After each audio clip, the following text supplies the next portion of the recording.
Welcome to Elevate Your Ride, the podcast dedicated to elevating your performance in the saddle. I'm Ellie, your personal trainer.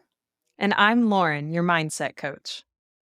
Today we're talking to Whitney Lloyd. Whitney is an amateur that shows AQHA, and today we want to talk to her a little bit about her showing career and how having the right mindset and focusing on her fitness has improved her performance in the show pen. Whitney, can you tell us a little bit more about your background?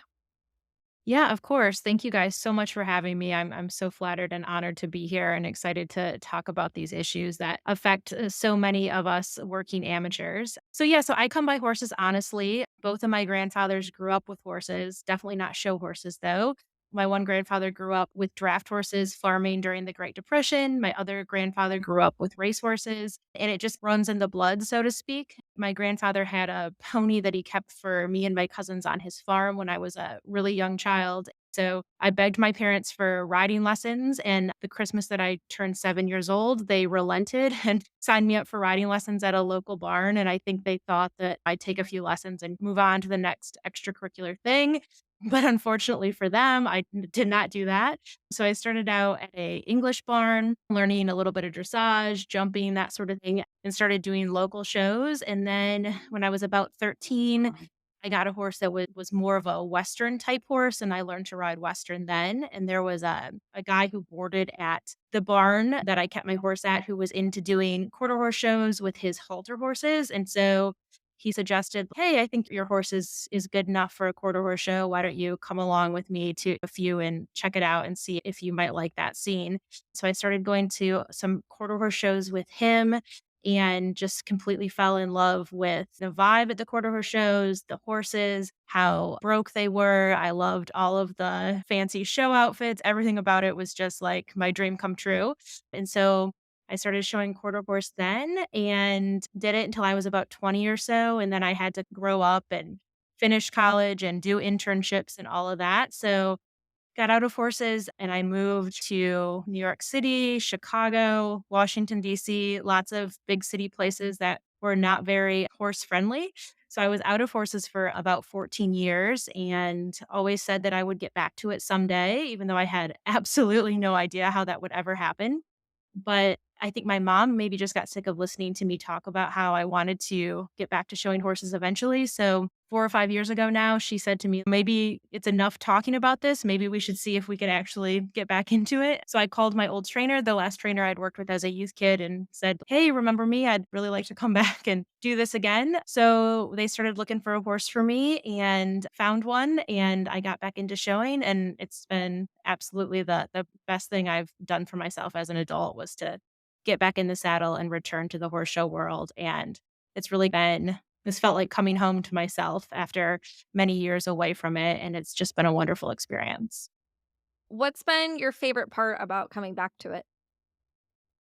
I always say that until I got back into riding and showing, it was as though I was wandering around in the wilderness and I didn't even know that I was wandering around in the wilderness. Once I started getting back in the saddle regularly, I just really started to feel like myself again. I felt much more in touch with who I really am. I felt much more in touch with my priorities, the type of person I want to be, how I want to live my life. It was sort of like everything, all of the expectations that society kind of places on us as we get older, like all of those fell away once I got back to the barn and I realized what's really important to me.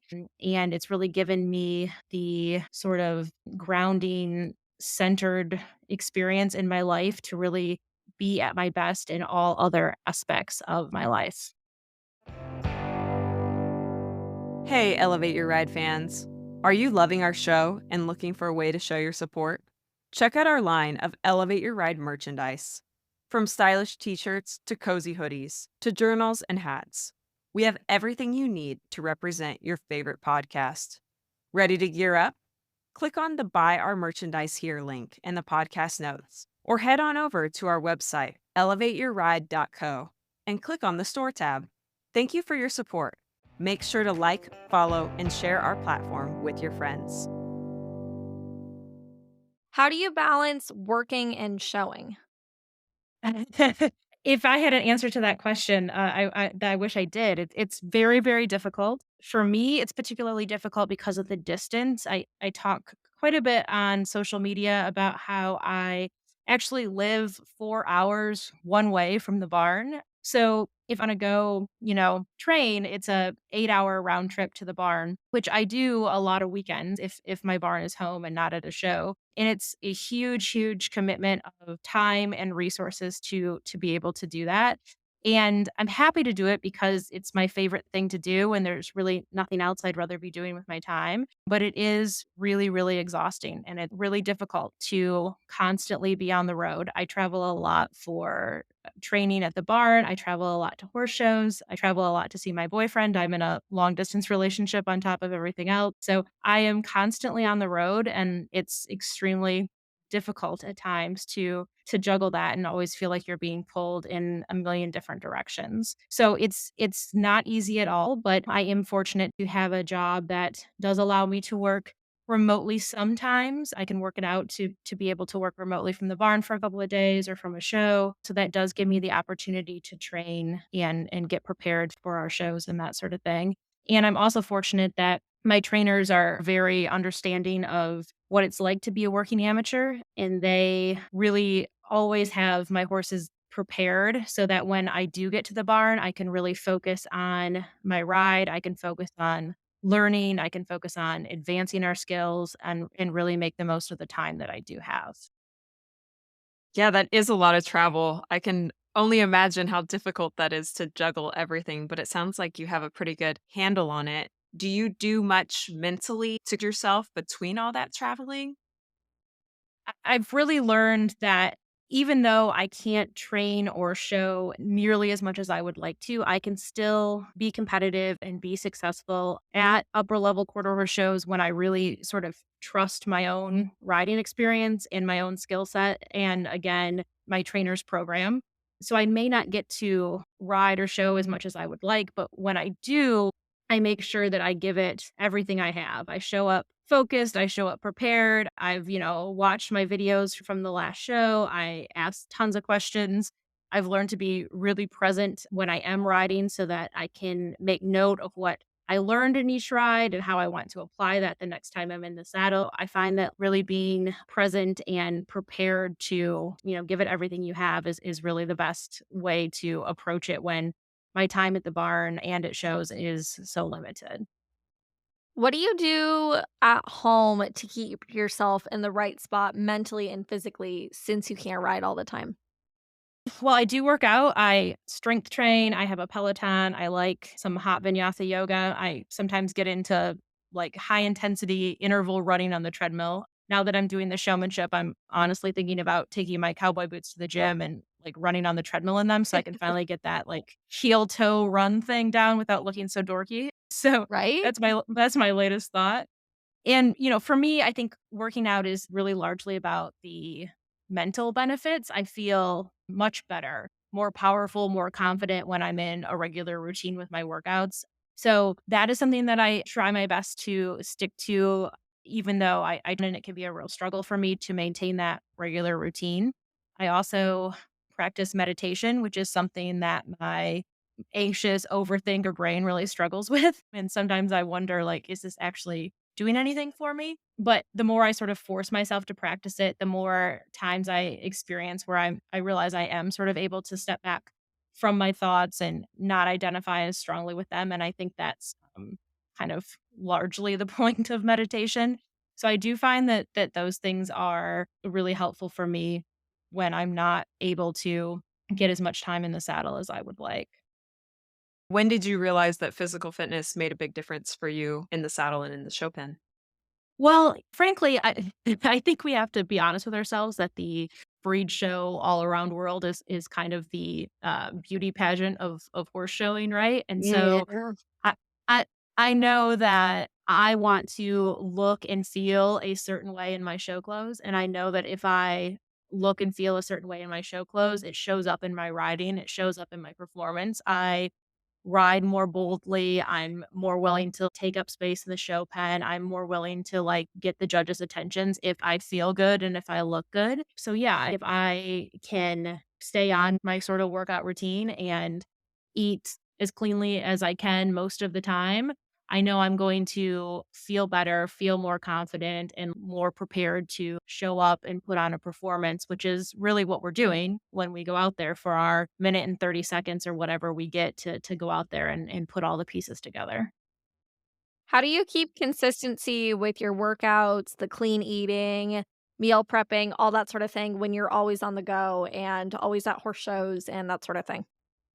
Oh gosh, it's a constant struggle and like frankly it's not something I've been doing very well at the last couple of weeks because I've been super busy with work and on the road and that sort of thing. But I mean, I try to make the best of the short periods that I am home to make sure I'm getting my workouts in, make sure I'm like cooking for myself and not resorting to like takeout and that sort of thing. And then when I'm on the road, I try to kind of stick to the parameters of what I want to eat. I still will go out to dinner with my work colleagues. I'll still have a drink with them or whatever, but I try to stick with making smart choices in terms of what I order. And at horse shows, I'm very lucky to have like the world's best horse show mom who will cook food for us in advance. So we always have something healthy to eat at the end of the day and try to do our best there. But also horse shows are like they're my vacation, right? That's like the only time I take away from work is to go to a horse show. So if there's some sort of delicious snack that one of the horse show moms has brought in at the stalls, like I'm gonna have a bite. I'm not going to not enjoy the time that I have. So it's a balancing act and I never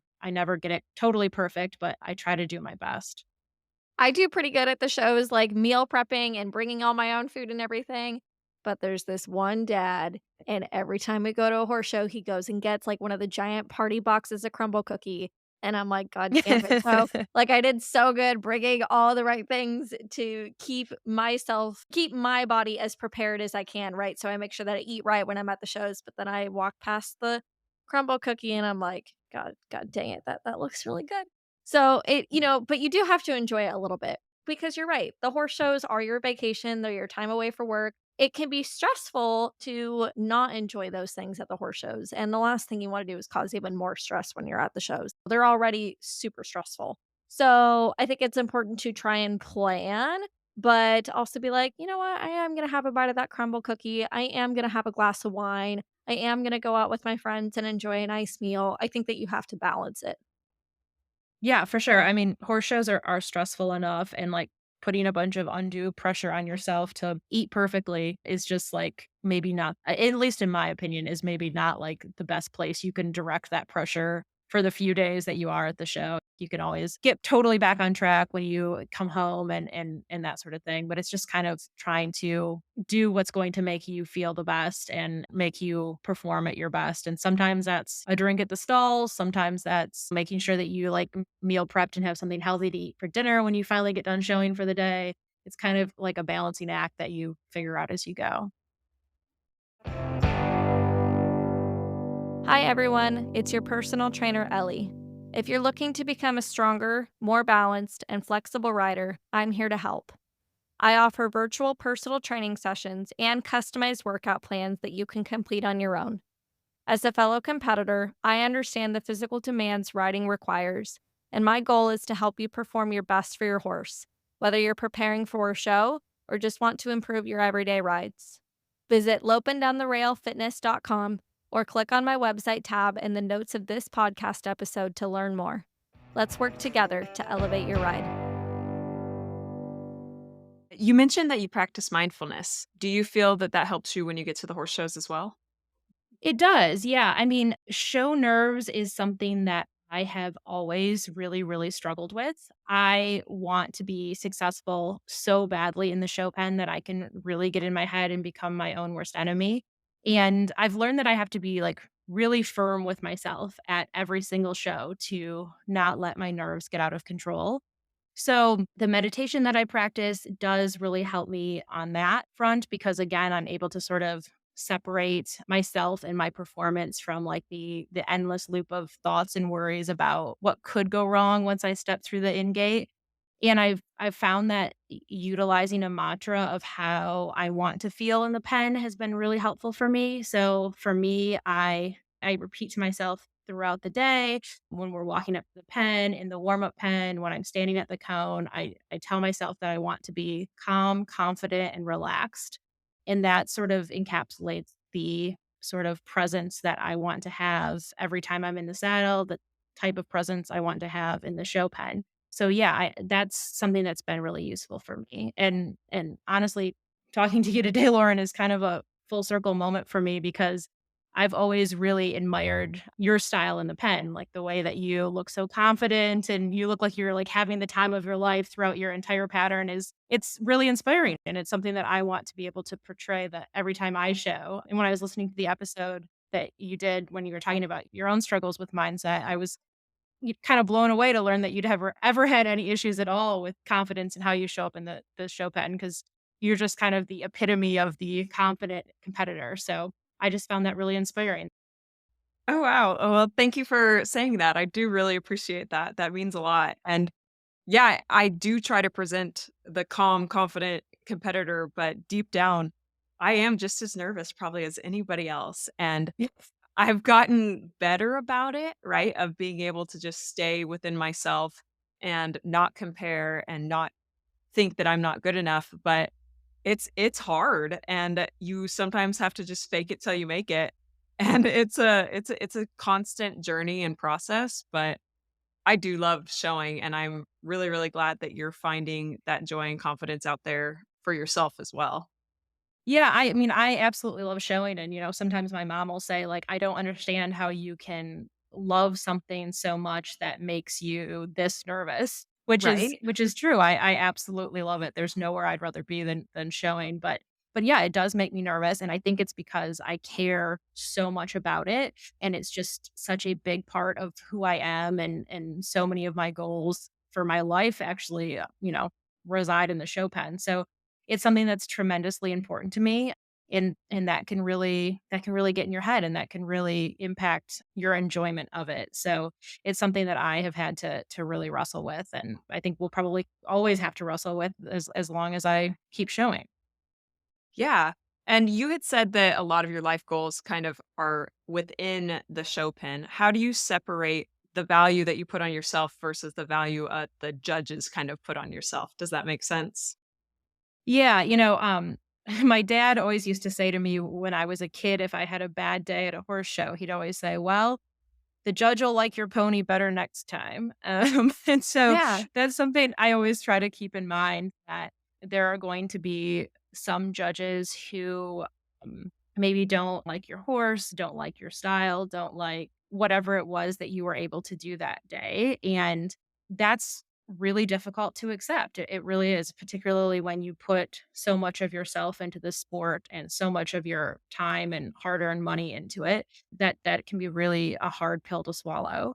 But, I think having very specific goals every time you go out, maybe it's something as small as in the showmanship, I want to get my mare set up with 2 or 3 moves of her feet rather than 4 or 5 like it was last time or whatever. And if you can set small goals like that and be able to achieve them, you feel a lot more satisfaction within yourself when even if you might not get the placing you wanted that day, if you know that that small goal that you set for yourself, you were able to accomplish, and that shows to you that you're making progress and you're getting better and you're getting closer to your goals is one way that I've found that does help me kind of accept the fact that, you're not going to be every judge's cup of tea. Yeah, absolutely. I think you put it very eloquently.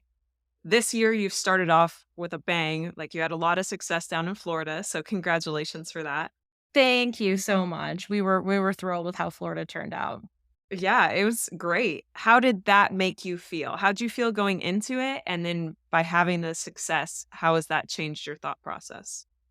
Well, Florida was kind of a roller coaster for us. We we had some really successful moments, and we also had some not so successful moments and things that we realized that we still have to work on with my new mare. So, every horse show I think is a bit of a roller coaster, and certainly Florida was for us. But I try to look at the big picture and just be really grateful for the success that we were able to have. So it was really nice to take a relatively new horse for us to a big show like Florida and have success in classes that really were not on my radar at all. I've never been a showmanship person at all, so to be able to go and do really well in the showmanship was something that I just would have never imagined. And then also, I'm typically kind of a pattern girl. So doing the rail classes, the Hunter Under Saddle and the Western Pleasure was a fun change of pace for me. And it was just fun to have some success in some different events that normally are just not really part of my wheelhouse. So it was a great show and it was fun to start the year like that. And then of course, you have a successful show like that and you kind of start crafting all these big goals for the year. Yeah. So we'll see how it goes. I don't wanna ever get too far ahead of myself and just kinda take it one show at a time, but I'm hopeful that we can have a good year.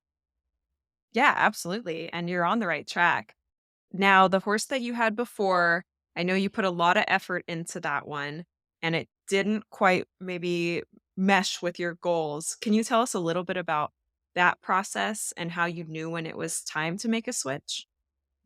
Sure. I have, as we all know, trying to be successful at at the sort of world and Congress level of quarter horse showing is not cheap or easy. And I've just frankly never been able to afford the very best horse. So my experience has always been that no matter what happens with any given horse, I have to keep pushing and trying to make it work because if I don't have some success with each horse, I'm never going to be able to turn around and sell that horse and parlay it into a better horse to get me closer to my goals.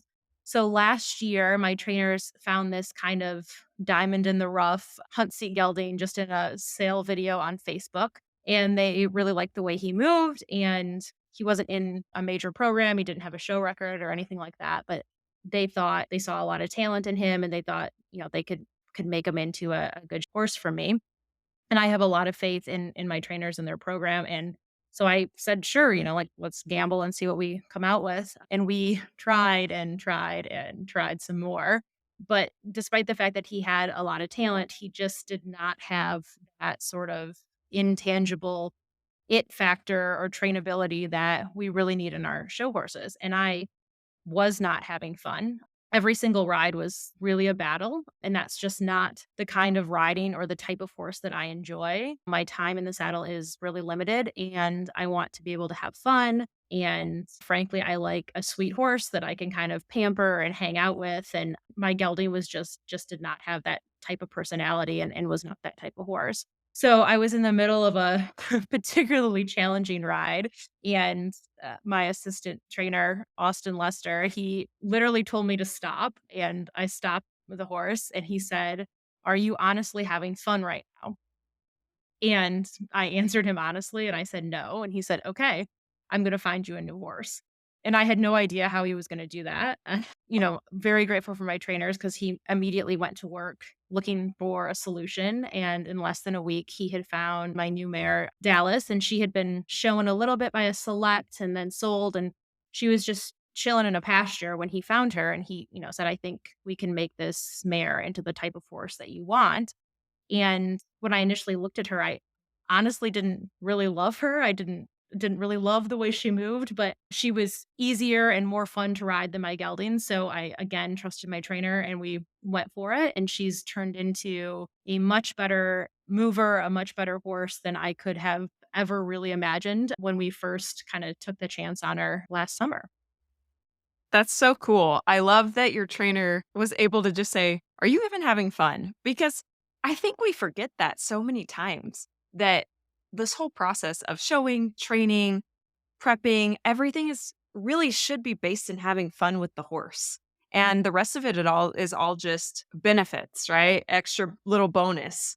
But the basis should be just having a good time with your horse. So kudos to Austin for being able to say, you know what, we don't even have this foundation right. So let's try again. And extra kudos to him for coming up with a solution that quickly and a great one that at that.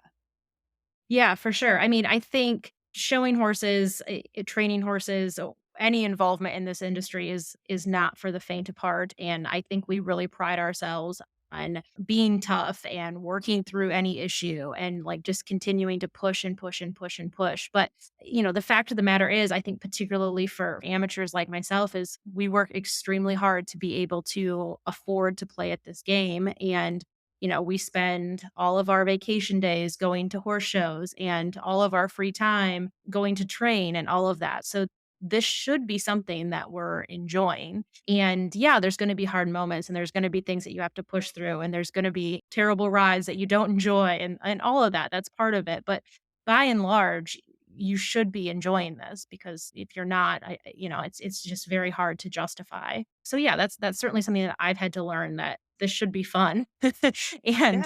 if it's not fun, then you need to reevaluate why that is and what you can change to sort of find that joy and riding it. I'm sure in the moment that decision to sell your gelding was a really difficult decision, but now that that was a couple of months ago and you have your new horse and you're going and doing all of these new and exciting things, are you glad that you went through that even though it was a difficult decision? I firmly believe that every horse that you have sort of finds its way into your life for a reason. And I think that my gelding, while he and I were not the right fit for each other, he reminded me of a lot of things that I think I needed a reminder of. He reminded me that frankly I am a better rider and a tougher rider than sometimes I give myself credit for, because he really forced me to be on my game every single time I rode him. And ultimately, he was kind of like the bridge that got me to my new mare, who is a much better fit for me and more in line with the goals that I have in the show pen. So yes, it was a difficult process with him, but I am grateful to him as I am every other horse I've had the opportunity to ride throughout my life, because each horse, each ride kind of layers on top of the one before and makes you a better rider and makes you a better show person and gets you closer to your goals. That was a good answer. It Yeah, was I really like that good. a lot. Yeah, I mean, they just sort of all build one on another. And like after a while, you realize you've gained this skill from one particular horse and this one from another, and you kind of patch it all together and it becomes this patchwork of every horse you've ever ridden. So I wouldn't be where I am without all the horses that I've sort of gone through in my life. Absolutely. And just because he wasn't serving you in that moment for your goals doesn't mean that he wasn't going to go and serve somebody else for their goals. And so by you letting him go also gave him an opportunity to go and do whatever he was good at, right? Yeah, absolutely. I have a friend, Molly, with Spirit Horse Collective. I don't know if you guys follow her on social media or not, but that's kind of what she told me when I was struggling with it, was the idea that by letting him go, I was freeing him up to hopefully find his person and hopefully I would find a horse that was my next show partner. So yeah, that's something else that I've really kept in mind. Are you looking for that extra competitive edge, struggling with show pen anxiety, or looking to set and achieve meaningful goals with your horse? Schedule a session with me, Lauren, your dedicated mindset coach. As an experienced competitor, I understand the mental demands required to excel at the highest level, and am here to support you in building a plan to help you stay accountable and reaching those goals. For more information, check out laurencervelli.com or click on the website link in our show notes. Let's work together to elevate your ride. So earlier you talked about how you love showing and you're so passionate about it. But what is it specifically about showing horses that you are so passionate about? What is it that gets you up in the early mornings, keeps you at the barn late at night, makes you drive that 4 hours out to the barn all the time? What is it about it that you love so much? Because there's nowhere else in the world, no other activity I can be doing where I feel as fully present and as fully myself as I do when I'm in the saddle. I think I mentioned earlier that I'm a total overthinker, overachiever, type A type person, always going a million miles a minute with 1,000 thoughts streaming through my head. And in my entire life, the only place I've ever found where those thoughts turn off is when I get in the saddle. When I'm in the saddle, the only thing I am thinking about is the next stride, the next stride, the next stride. And that sort of escape from everything else in my life has always been what has kept me coming back to horses. And the showing part of it, I think, is because I am a type A person. I have to have a goal that I'm working toward. There was some time when I wasn't showing when I was out of horses where I like took lessons. And it was great to be back at the barn and great to be around horses. But without that competitive edge, that goal that we're working toward, it wasn't as fulfilling for me because I just love knowing that the next show is coming and what are we going to improve on over the last one and all of that. So, yeah, I love it. There's nowhere else like it. There's no other feeling like it. If I could show every single day, I would. What's your favorite event to show in? My favorite class is probably the horsemanship. We got Um, another horsemanship but lover in here. it's incredibly challenging for me. I find it to be a very difficult class. Part of that might be because I didn't learn to ride Western until slightly later in life, so it doesn't come as naturally to me as things do in an English saddle. The class that I have the most fun with is probably Hunter Under Saddle, but, there's a lot of classes I enjoy for different reasons, and I'm somebody who, like, I need the reps in the show pen, so if I could go in every class, I would because that would help. So yeah, the more classes I could do, the better. Is showmanship sneaking up there as being one of your favorites? You know, it's so funny. I always swore up and down I would never do showmanship. Absolutely not. No way, not for me. And the first time I went to look at Dallas after we got her, my trainers were like, she's a really good showmanship horse. You're going to have to do the showmanship. And really, the only reason that I like relented is because I've always wanted to have like the sparkly fancy jacket. So I was like, Yeah. okay, well, if I get to wear the jacket, like I'll give it a shot. And luckily, like Dallas is really, really good at it. And she kind of takes care of me and like points me in the right direction. And I kind of just hold the lead rope and hope I sort of look like I know what I'm doing. So it's just kind of proof that having the right horse, the horse that like knows what they're doing can really change your experience at a horse show because I do enjoy the showmanship, but it's all credit to her because she knows what she's doing and I certainly do not. I feel like everybody feels that way about the showmanship. Like everybody always hates it and nobody ever wants to do it until you find that one horse that's really good at it that shows you that it's such a fun class. And I'm glad that Dallas has been that horse for you because it is such a fun class. Yeah, I mean, it's just it's so incredibly difficult, and I think for, like, non-horse people or even non-breed show, all-around horse people, like, looking in would be like, "How is this difficult? You're just, like, walking around with the horse," but Right? it is incredibly challenging. It's incredibly challenging physically trying to run through the dirt wearing a ridiculously heavy jacket and square-toed boots, and all of that is extremely difficult, and it just requires, like, a great deal of style and confidence and things like that, so it's been a really fun challenge for me, and, yeah, I don't think I would enjoy it as much with a different horse, but Dallas makes it pretty fun. What are the biggest struggles that you've had in the show pen? Oh, man, I think a better question would be, like, what struggles have you not had? You know, I think anybody who is foolish enough to dabble with horses has had a lot of struggles because they're very good at teaching us to be humble and resilient. But, yeah, I mean, one of the big struggles I have had, frankly, is money. I think we know that horses at this level are incredibly expensive. And I'm lucky enough to have very generous parents who did absolutely everything they could to make my horse show dreams happen when I was a kid. But even so, I've never been able to afford the best horse or the horse that was already broke in the classes I want to compete in. But I'm really fortunate to train with Becky Schooler, who has a lot of very high end horses in her string, but she's also willing to work with horses that maybe aren't the tippy top end of the industry. And she makes every horse the very best it can be for its abilities and then she'll help you to, you know, sell that horse and parlay it into a little bit of a better horse and a little bit better horse. And each one kind of grows your abilities and gets you closer to your goals. So that's the finance part of this is something have always struggled with. And I think a lot of other working amateurs struggle with it as well. And then yeah, those show nerves that I talked about, that's something that I struggled with as a youth kid. And I thought that it would be better when I came back to the sport after many years away, but it really wasn't, and it's something that I've had to learn how to manage because, like I say, I absolutely love showing, but it also can make me extremely nervous, so I've had to learn how to work with that so that I can actually enjoy my favorite thing and not just let my nerves run the show.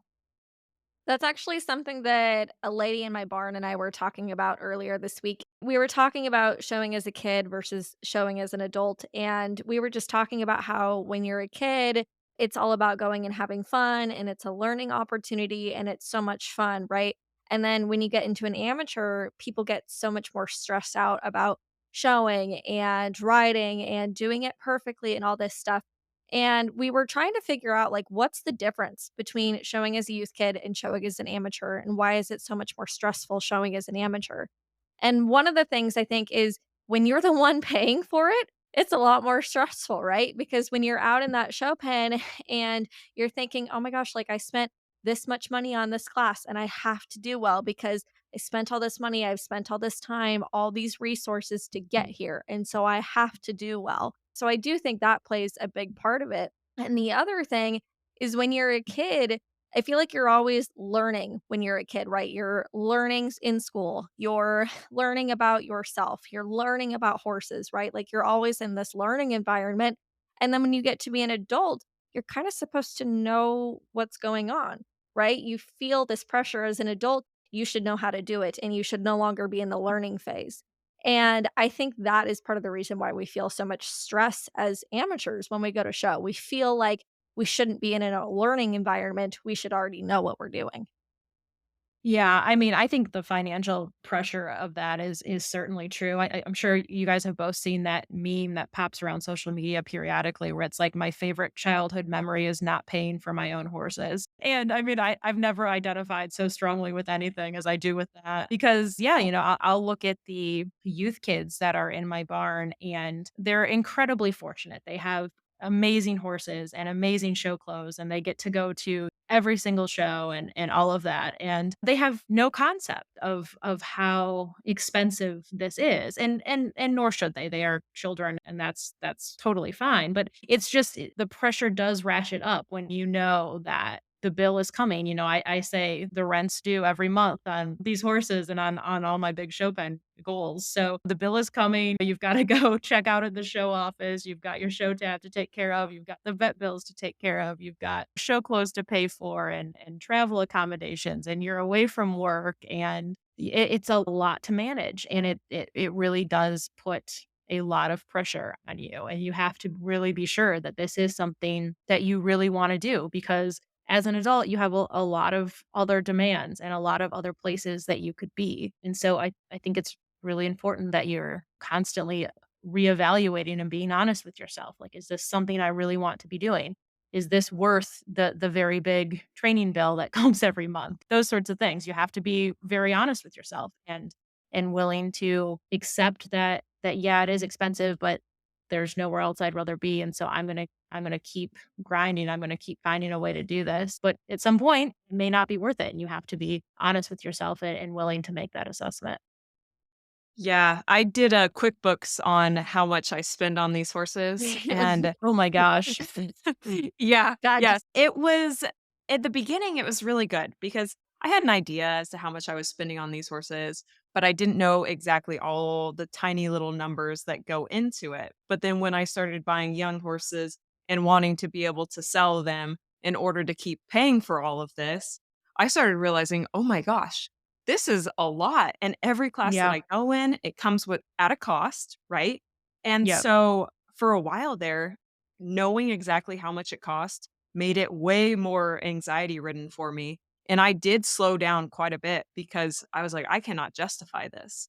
But that came at a cost, which was a cost of joy and fulfillment internally. And so even though I was saving money, I was sitting at home feeling sorry for myself and having major FOMO. And Right. I was like, you know what? It is expensive, but it is worth it because I love being out there. I love being with my horses, and I'll just make sacrifices in other areas in order to be able to justify this because there's just something about showing the community, everything just being with these horses is second to none.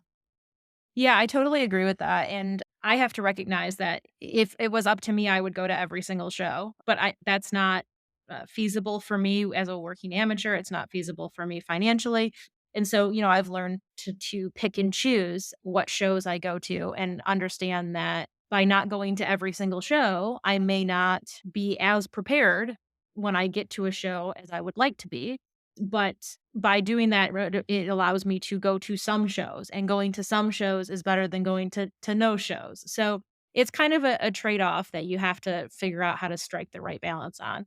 But yeah, if I could figure out a way to pay for every show, I would be out there every single week if I could. Me too. Me too. Thank you, JW548 Pem Therapy, for being our bronze sponsor for this episode. Thank you for listening to Elevate Your Ride. Find us on Instagram and Facebook, all linked in the podcast notes. We'll see you next time.